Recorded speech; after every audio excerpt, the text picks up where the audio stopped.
Josh here for Axiom Fitness Academy. Today, I want to talk to you guys about why my next progression from a bodyweight squat is a goblet squat. All right, so it's our first loading pattern for a squat. And for me, it's all going to come down to balance. So when we first get someone in for an assessment, when we first get someone who learns how to squat, whether it be a beginner or if it's just someone who hasn't worked with me personally, we tend to see one of two things. Number one is when they come down to the squat, they really turn it into more of a hinge squat where the butt shoots way back. Or in some cases, you're trying to keep an upright torso, so as they come down, your heels come up and they get way up on top of their toes. Neither of those are something that we really look for in our squat. So a lot of the time, depending on the way that we load our squat, is it can actually kind of self-correct in what we do. Okay? So again, with our goblet squat, we've got our kettlebell or dumbbell right up in front of us at our chest. Okay? So when we get into that position, that's automatically creating a counterbalance for us.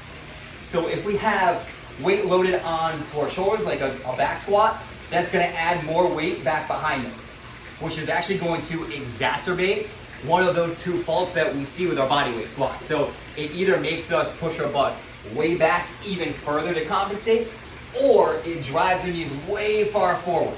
Either way, again, that's not what we want out of our squat.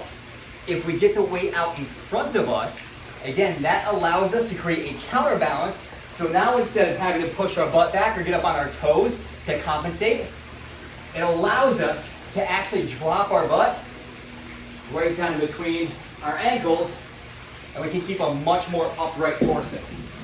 So the reason why I choose a kettlebell or a dumbbell goblet squat as opposed to, say, a front squat with a bar is that, number one, having a bar up on our shoulders for a lot of us is pretty uncomfortable. It takes a lot of learning time for us to actually get the proper positioning.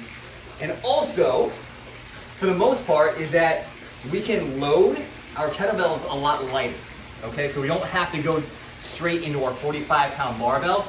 We can start off with a much lighter load, which for most of the people that we work with is actually going to be much, much better.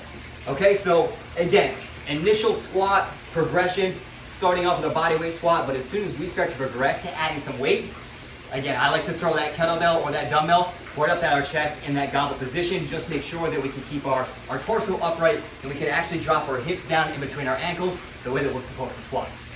All right, guys, so I hope this is helpful. If you guys have any questions, please feel free to reach out, and we'll see you soon.